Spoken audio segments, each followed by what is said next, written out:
প্রিয় পরমের শ্রী রাঙার তুলসী চরণে আমার সর্বকোটি প্রণাম। সকলকে আমার আনন্দিত জয় গুরু। আজ আরেকটি বাস্তব ঘটনা আপনাদের কাছে তুলে ধরব।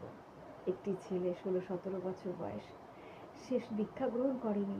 তার বাবা মা মেয়ে সকলে দীক্ষা নিয়েছে।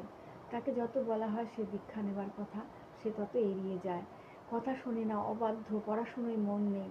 একদিন একটি মা বাড়িতে এসে ভোরবেলা প্রার্থনার সময় প্রার্থনার সময় এসে মাটি বলছে যে তোমার ছেলে দীক্ষা নেয়নি, তুমি তোমার ছেলেকে বলো না মা দীক্ষার জন্য। ওই মাটি বলছে না না, আমার ছেলে তো অবাধ্য, কি করে আমি বলবো, একদম কথা শোনে না, আমি তোর সঙ্গে কথা বলি না, কথা বললেই মানে অন্যরকম হয়ে যাবে, আমি তো পারবো না, আপনি বলুন।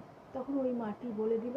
ওই মা তখন ঘরে ঢুকে, ছেলেটি শুয়েছিল, ছেলেটির মাথায় হাত বুলিয়ে তাকে বাবা সোনা গোপাল করে বলছে চলো না বাবা, আজ দীক্ষা নাও, তুমি দীক্ষা গ্রহণ করো, আজকে তোমার দীক্ষা যোগ আছে, তুমি আজকে দীক্ষাটা নাও বাবা, আমি এত করে বলছি, অনেক আশা করে তোমার বাড়িতে এসেছি তুমি দীক্ষা নেবে বলে, তুমি ওঠো না, চলো না আমার সঙ্গে আমার বাড়িতে, ঋত্বিক দাদা আসবেন আমাদের বাড়িতে।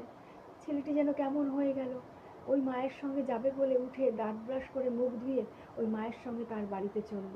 আর ওই মাটি ওই ছেলেটির মাকে বলে গেল তুমি পিছন পিছন এসো আমার বাড়িতে।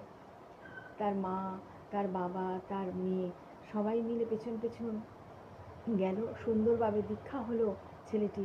দীক্ষা গ্রহণ যখন হচ্ছে 7টা সোয়া 7টা বাজে, ওই সময় দীক্ষা নিয়ে সকলে যখন আবার ফিরে আসছে, শোনা গেল যে যেখানে ওই ছেলেটি ঘর থেকে উঠে প্রতিদিন যেখানে গিয়ে আড্ডা দিত, যে রকে বসতো, যেসব বাজে ছেলেদের সঙ্গে আড্ডা দিত, সেই ছেলেদের মধ্যে একটি ছেলে, ও ছেলেগুলো ওই ছেলেটির থেকে অনেক বয়সে বড় ছিল, সব ছেলেগুলো ওই বাজে সঙ্গের মধ্যে পড়ে গেছিল। ওই ছেলেটি একটি ছেলেকে শ্যুট আউট করলো, 3টে গুলি শ্যুট করে দিল ওই রোডের ওপরে। সেই কথাটা যেন ভেসে এলো সবার কানে কানে ওই সকালবেলায়, যখন ছেলেটি দীক্ষা নিচ্ছে, ওই সময় ওই ছেলেটিকে গুলিবিদ্ধ করে মেরে দিল রাস্তায় ওপেন। এমনই করে ওই ছেলেটি যদি সে দীক্ষা নিতে না যেত, তাহলে ঘুম থেকে উঠে সেই রকে ওখানে গিয়ে বসতো ওই বাজে ছেলেগুলোর সঙ্গে, আর ওখানেও হয়তো ছেলেটির ওপরেও কোনো হামলা হতো, বা ছেলেটি ওই তাকে বাঁচাতে গিয়ে হয়তো তারও কোনো বিপদ বা তারও কোনো মৃত্যু হতো।